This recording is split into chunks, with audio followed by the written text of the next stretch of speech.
మంచిర్యాల జిల్లా చెన్నూరు నియోజకవర్గంలో యువతకు సాంకేతిక నైపుణ్యం అందించే దిశగా మరో ముందడుగు పడింది. 47,11,00,000 అంచనా వ్యయంతో నిర్మించనున్న నూతన అడ్వాన్స్డ్ టెక్నాలజీ సెంటర్ భవనానికి మంత్రులు వివేక్ వెంకటస్వామి, జూపల్లి కృష్ణారావు కలిసి ఘనంగా భూమి పూజ నిర్వహించారు. నైపుణ్యాభివృద్ధి ఈ సెంటర్ ద్వారా స్థానిక యువతకు అత్యాధునిక సాంకేతిక రంగాల్లో శిక్షణ ఇచ్చి ఉద్యోగ అవకాశాలు మెరుగుపరచడమే లక్ష్యమని మంత్రులు తెలిపారు. సుమారు 47 కోట్ల నిధులతో ఈ భవనాన్ని అంతర్జాతీయ ప్రమాణాలతో నిర్మించనున్నారు. యువతకు పాత ఐటీఐలను ఆధునీకరించి ఏటీసీలుగా మార్చడం ద్వారా పారిశ్రామిక అవసరాలకు తగ్గట్లుగా నిపుణులను తయారు చేయనున్నట్లు వెల్లడించారు. చెన్నూరు నియోజకవర్గాన్ని అన్ని రంగాల్లో ఆదర్శంగా తీర్చిదిద్దామని, త్వరలోనే ఇక్కడ మరిన్ని పరిశ్రమలు రానున్నాయని మంత్రులు స్పష్టం చేశారు. ఈ కార్యక్రమంలో స్థానిక ప్రజాప్రతినిధులు, అధికారులు మరియు పెద్ద సంఖ్యలో ప్రజలు పాల్గొని అభివృద్ధి పనులపై హర్షం వ్యక్తం చేశారు.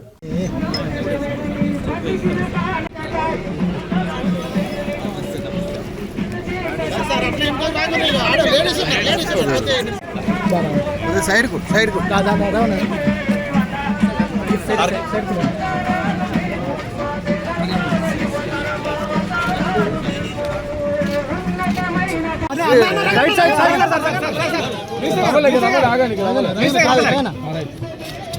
సెల్ఫోన్ సార్ మీసే గారు ఒకసారి చూడండి సార్.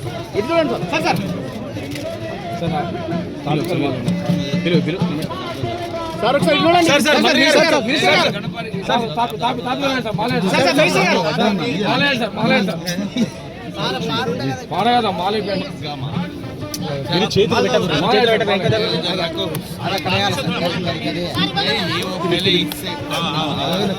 సార్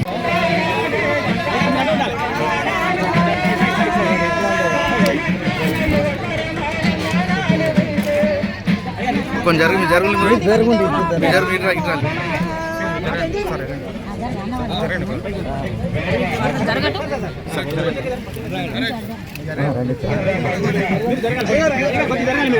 కొంచెం సార్ అయినా జేడీ సార్ అయినా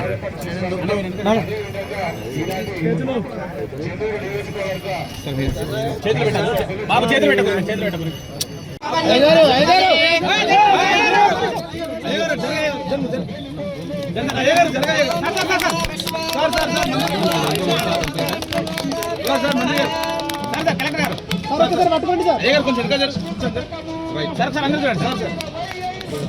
సార్ మంత్రి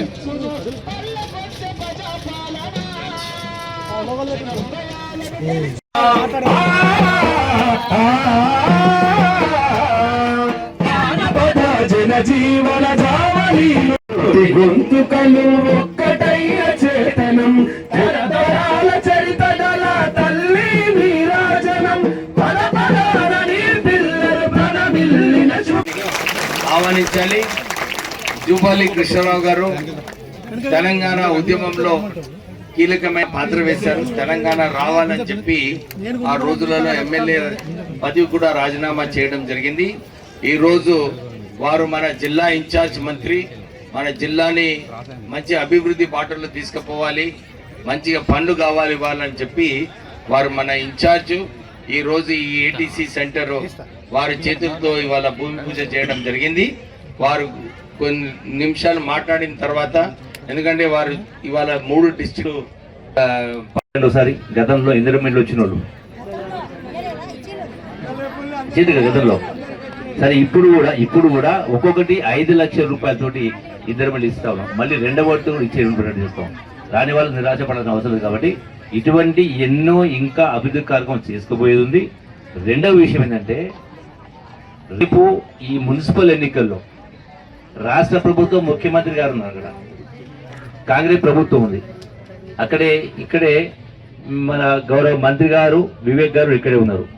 మరి రేపు మున్సిపల్ ఎన్నికల్లో కాంగ్రెస్ పార్టీ అభ్యర్థులను గెలిపేయకుండా ఇంకెవరకు కనుక పొరపాటున ఏదో రకరకాల మా బతుకులు బాగుపడతాయి, మా అన్ని వర్గాల ప్రజలు సంతోషంగా ఉండాలని చేసి తెలంగాణ రాష్ట్రం వస్తే, అది కూడా ధనిక రాష్ట్రం.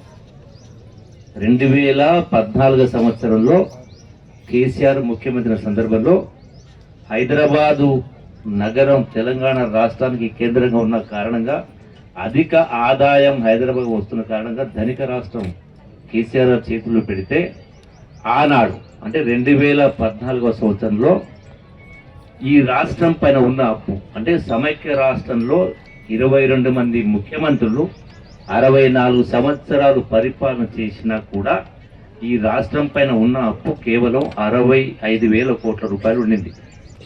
ఈ 65,000 కోట్ల రూపాయలకు మీరెట్లయితే మహిళా సంఘాలైనా రైతులైనా బ్యాంకులు అప్పు తెచ్చుకుంటారో రాంటి ఈ సంస్థ మరి ఇక్కడ రావడం అదృష్టం.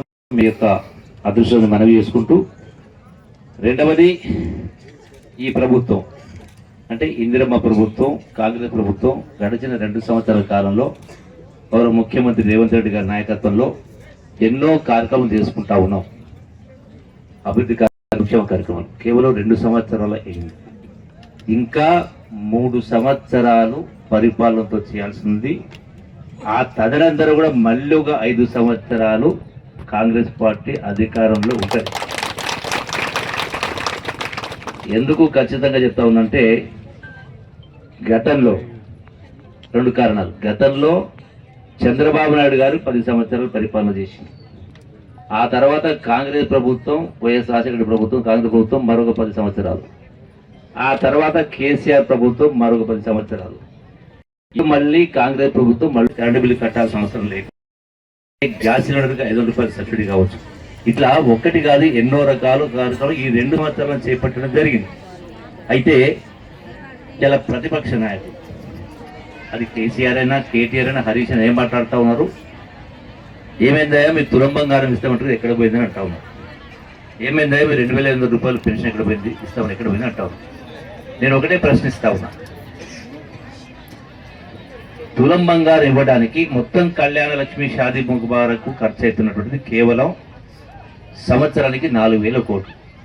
అంటే తులం బంగారం ఇవ్వాలంటే ఇంకో 5,000 కోట్లు ఖర్చు అవుతుంది. అట్లాగే అది పెన్షన్ 4,000 రూపాయలు అంటారు, అది కూడా 5-10,000 కోట్లు కావచ్చు. మొత్తం కలిపి తిప్పి కొడితే కూడా కేవలం 20,000 కోట్లు కాదు. కానీ మేము చేసిన అప్పుకు 70,000 కోట్లు వడ్డీ కడతా ఉన్నాం సంవత్సరానికి. అయినా కూడా ఇంత భారం మంచి ఇవన్నీ చేస్తాము. ఇప్పుడే ఈ రోజున మరి పట్టణానికి సంబంధించి నేను దేశానికి ఆదర్శంగా పరిపాలన చేసిన అనేది చెప్పుకుంటూ వచ్చిందో, మరి ఒక్క ముఖ్యమంత్రి 10 సంవత్సరాల కాలంలో ఈ 65,000 కోట్ల అప్పును 8 లక్షల కోట్లకు తీసుకోవడం జరిగింది. ఈ 8 లక్షల కోట్ల అప్పుకు ఈనాడు ఈ ప్రభుత్వం కాంగ్రెస్ ప్రభుత్వం సంవత్సరానికి 75,000 కోట్ల రూపాయలు 75,000 కోట్ల రూపాయలు వడ్డీ కడతా ఉన్నాం. అంటే గడిచిన 2 సంవత్సరాల కాలంలో 1,50,000 కోట్ల రూపాయలు కంతులు మేమైతే ఈఎంఐ అంటామో, ఇన్స్టాల్మెంట్ అంటామో, వడ్డీ అంటామో, ఈ 2 సంవత్సరాలు 1,50,000 కోట్ల రూపాయలు కట్టడం జరిగింది. అంటే ఇంత ఇబ్బందులు ఆర్థిక పరిస్థితి ఉన్నా కూడా, రాష్ట్రాన్ని అప్పుల కుప్పగా చేసినా కూడా ఈ ప్రభుత్వం ఇందిరమ్మ ప్రభుత్వం చెన్నూరు గ్రామ ప్రజల అదృష్టం. అట్లాగే క్రాంతి వెస్లీ గారు డైరెక్టర్ గారు యొక్క అడ్వాన్స్ టెక్నాలజీ ఈ యొక్క కార్యక్రమాన్ని పూర్తిగా నిర్వహించింది వెస్లీ గారికి, క్రాంతి గారికి, కుమార్ దీపక్ గారు కలెక్టర్ గారు మాకు కొంత అత్యంత సన్నిధులు కూడా మా నాయకంలో పనిచేశారు. వారు గుడ్ అడ్మినిస్ట్రేటర్, గుడ్ కలెక్టర్. అట్లాగే భాస్కర్ డీసీపీ గారు, రఘునాథ్ రెడ్డి గారు డిసిసి ప్రెసిడెంట్ గారు, అట్లాగే ఇక్కడ విచ్చేసినటువంటి ఇతర అధికారులకు, ప్రజాప్రతినిధులకు, ఇక్కడ విచ్చేసినటువంటి సోదర సోదరీమణులకు, మీడియా మిత్రులందరికీ ఈ శుభ సందర్భంలో మీ అందరికీ హృదయపూర్వక నమస్కారం తెలియజేసుకుంటా ఉన్నా.